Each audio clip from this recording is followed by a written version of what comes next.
Libri miku më i mirë. Libri ka qenë një shok i përjetshëm i njeriut që nga kohërat më të hershme. Ai nuk është thjesht një objekt për letrash dhe fletësh të lidhura, por një dritare drejt botës së mendimeve, njohurive dhe emocioneve. Libri ka qenë fuqi të ndryshojë jetën e dikujt, të hap horizontet dhe të ushqejë imagjinatën. Ai shërben si një udhërrëfyes, një mësues dhe shpesh edhe si një mik besnik që qëndron pranë nesh në momentet më të vështira. Në këtë dokumentar do të zbulojmë pse libri konsiderohet miku më i mirë i njeriut dhe rolin e tij të pazëvendësueshëm në jetën tonë. Libri si dritare e dijes. Njohuria është një nga thesaret më të mëdha që njeriu mund të zotrojë.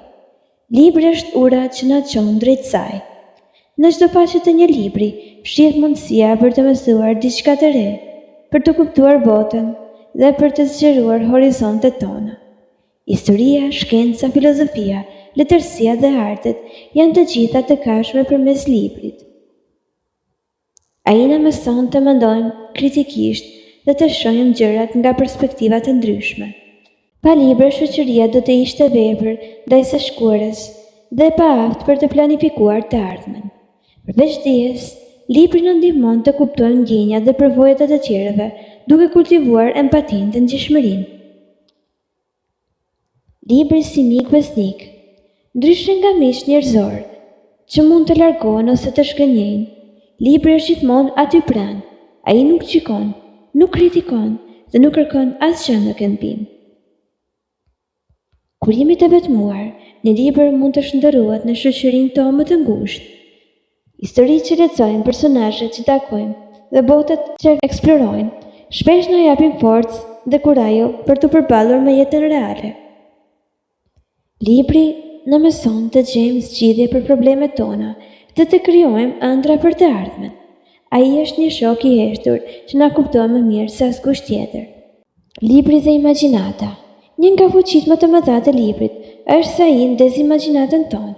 Një faqe thjesht mund të na çojë në qytete të largëta, në kohë të shkuara ose në univers të panjohur.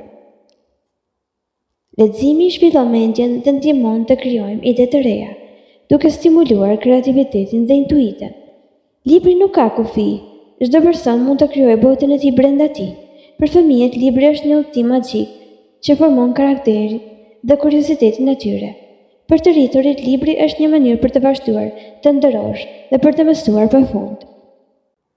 Libri dhe trashëgimia kulturore. Libri nuk është vetëm një mik i individit, por edhe një mbrojtës i kulturës dhe historisë. Ai ruan kujtimet, traditat dhe mendimet e brezave të kaluara. Pra, pa libra, shumë gjëra do të humbin gjithmonë. Libri lidh të kaluaren me të tashmen dhe të tashmen me të kaluaren dhe të ardhmen. Ai është një dritare për brezët e rinj, për të kuptuar rrugën që kanë ndjekur paraardhësit e tyre dhe për të marrë mësime nga gabimet dhe sukseset e tij. Në këtë mënyrë, libri nuk është vetëm një mik, por një urdhërrëfyes për të kuptuar botën dhe vendin tonë. Në një epokë ku teknologjia shpesh merr vendin e librit, rëndësia e tij mbetet e paqëtërsueshme. Libri është më shumë se thjesht fletë të shtypura. Ai është një mik që shoqëron njeriu gjatë gjithë jetës. Ai ushqen mendjen, ngro zemrën dhe hap horizontet.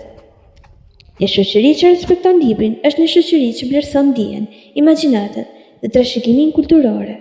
Për këto që kërkon miqësi të qëndrueshme, mbështetje dhe mësim, libri do të mbetet gjithmonë miku më i mirë.